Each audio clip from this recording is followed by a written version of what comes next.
एक ऐसा वर्कशॉप, आप सभी लोग इस बात को तो रटा रटाए सभी जानते हैं कि ज़िंदगी में सबसे ऊंचा अगर कुछ भी है तो शिक्षा है। कितने लोग मानते इस बात को? हाथ ऊपर खड़ा करें। शिक्षा से ऊपर कुछ भी नहीं है, और अगर शिक्षा है तो सब कुछ हासिल किया जा सकता है। बताइए, लेकिन शिक्षा मतलब क्या?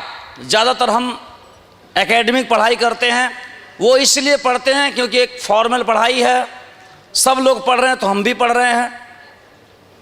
तो कई लोग उसको भी ढंग से नहीं पढ़ते और कई लोग उसको अच्छे से पढ़ते हैं, और वो पढ़ाई का उद्देश्य होता है कि ज़्यादा नंबर पा लें और एक बढ़िया नौकरी मिल जाए। क्या मैं सही बोल रहा हूँ? उसके बाद जब पढ़ाई कई लोग तो उसको पढ़ते भी नहीं, और कुछ लोग पढ़ते हैं और पढ़ने के बाद उन्हें जो उनका लक्ष्य है वो हासिल भी कर लेते हैं। लेकिन वास्तविकता में अगर आप देखेंगे तो कितने असली जो पढ़ाई होती है वो एकेडमी के बाद, पढ़ने के बाद अब शुरू होती है। हाँ जी, तो पढ़ाई हो नहीं चुकी है। पढ़ाई तो एक ऐसी चीज़ है कि पढ़ते लिखते रहना चाहिए।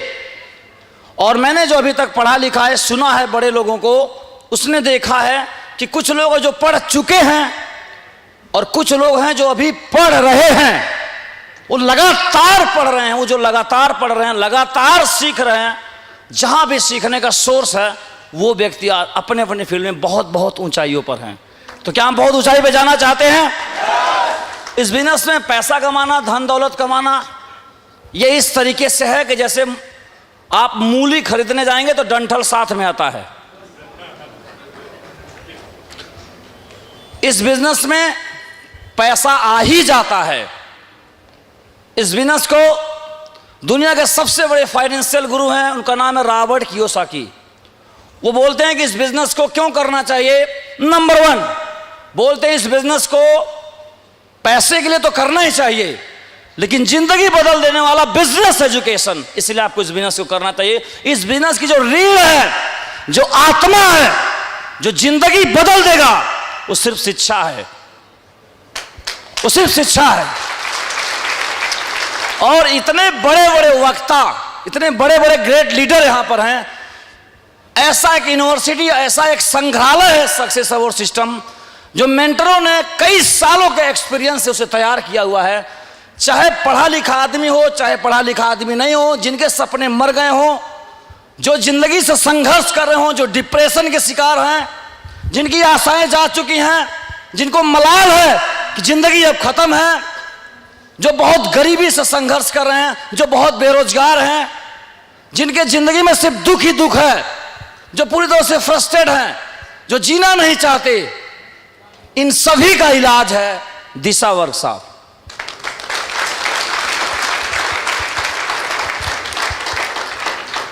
और हमारे बिजनेस में डायमंड बनना तभी संभव है जब तक उस 4 दिन के वर्कशॉप को अटेंड नहीं करेंगे। वहां पे हम 4 दिन एक स्टार प्रॉपर्टी में बहुत टाइम टू टाइम एक एक सब्जेक्ट पे, एक एक कंटेंट पे हम बात करते हैं, और 4 दिन हम पूरी तरह सीखने के मूड में होते हैं।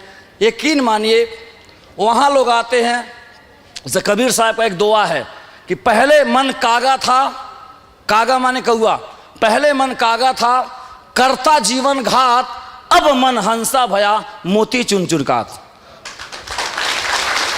तो उस वर्कशॉप को अटेंड करने के बाद मैक्सिमम लोग कागा की तरह आते हैं। उनको बहुत सारी दिक्कतें जगह जगह, वो उनका जो चुनाव है वो बहुत सही नहीं है जीवन में, लेकिन जब उनका मन हंसा भया, मन जब स्वच्छ होता है, जिंदगी में स्पष्टता आती है, सब कुछ क्लियर हो जाता है, यही जीवन वाकई में स्वर्ग लगने लगता है। वो सिर्फ शिक्षा से हो सकता है। आप सभी का हार्दिक मैं स्वागत करता हूं।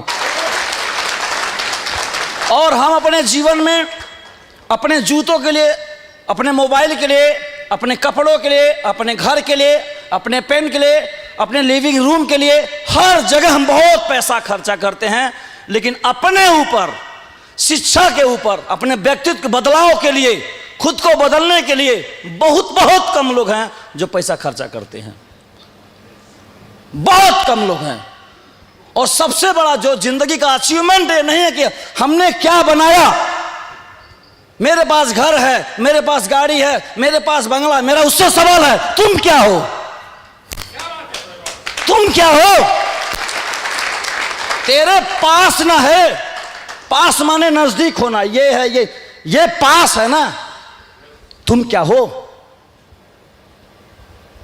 खुद का होना बहुत महत्वपूर्ण है। कितना वैल्यूबल हो, क्या हो, कितना मूल्यवान हो, क्या है क्वालिटी ऑफ लाइफ, यह सिर्फ शिक्षा से हो सकता है। मैं यही नहीं कह रहा हूं कि शिक्षा सिर्फ हमारे यहाँ ही मिलता है, वो शिक्षा कहीं और भी बहुत जगह भी मिलता है, वहां भी लेना चाहिए।